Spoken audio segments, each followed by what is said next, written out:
want to, at a current affair, we want to reimburse you and give you back the money. A current affair's Brady Halls generously reimbursing 99-year-old shopkeeper Faye Morley the $440 that was stolen from her till.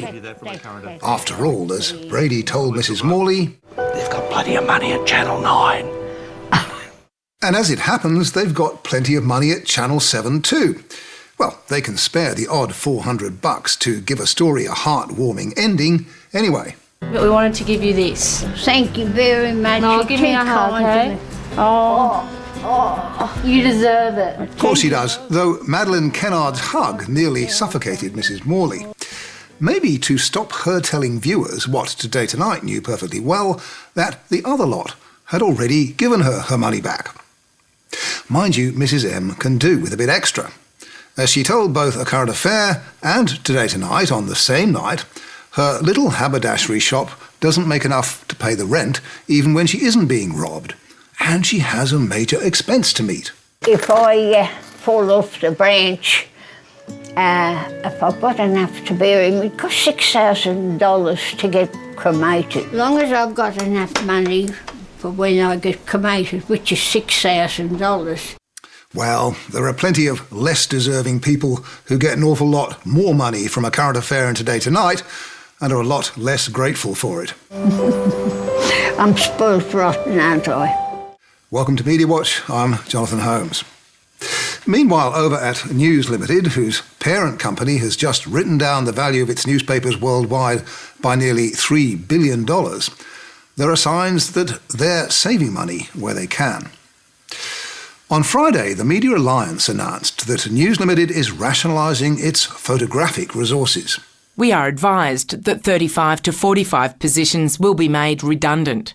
The new arrangements will see photographers working in filing for all mastheads within News Limited. Well, its mastheads around the country are already making good use of its picture archive, and another elderly lady provides a good example. In July last year, Adelaide Now, the advertiser's website, ran this story. Fears of risk to emergency patients over online data. Previously secret health essay data went live on the internet yesterday. But the patient in the picture needn't worry because, if she's still with us at all, she's almost certainly living in New South Wales. Source, The Daily Telegraph. Incidentally, we, not News Limited, pixelated her face.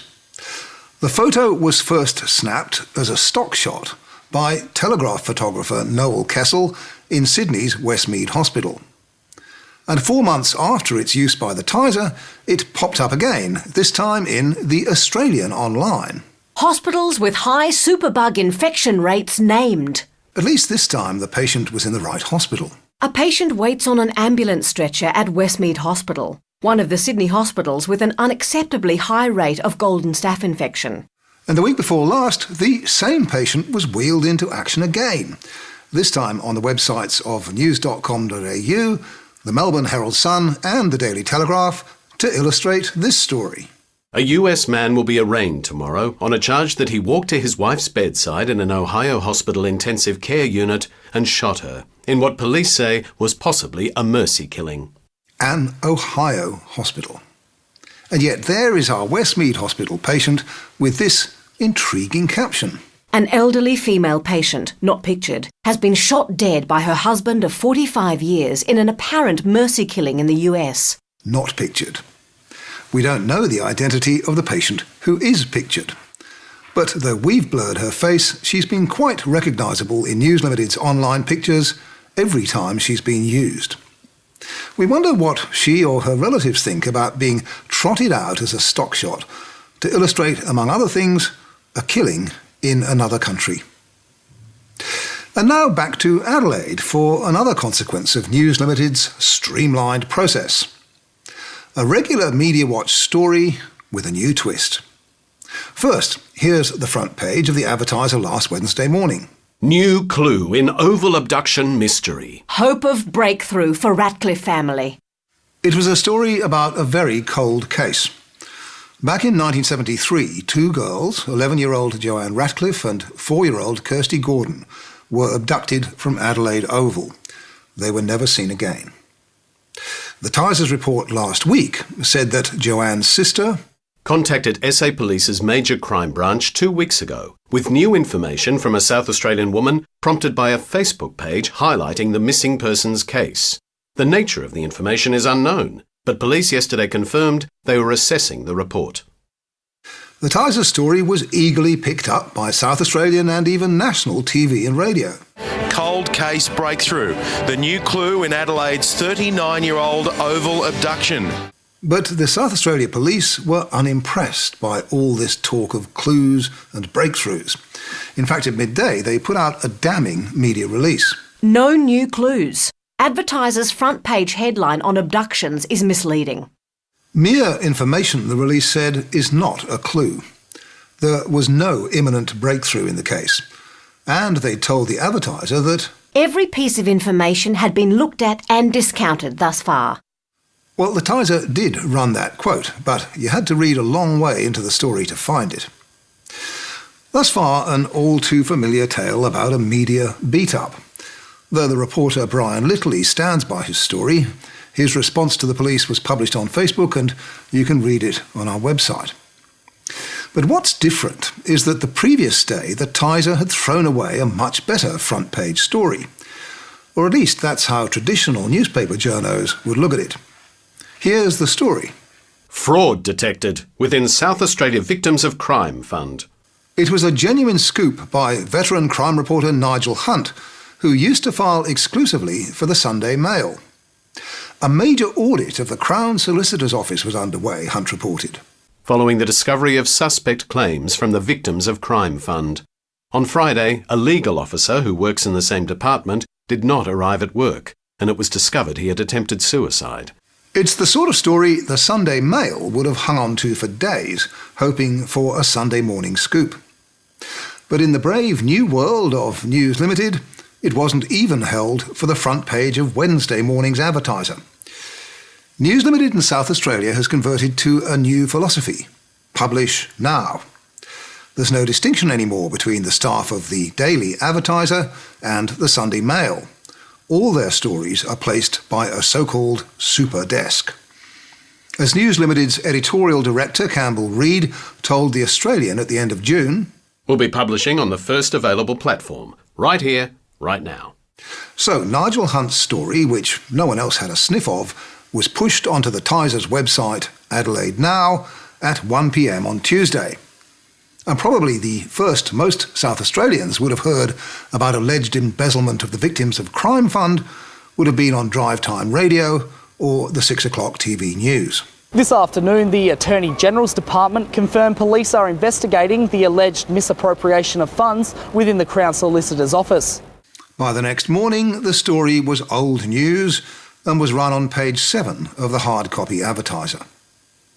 If I'd got that story, I'd have been furious to see it pushed off the front page by a beat-up about a 40-year-old crime.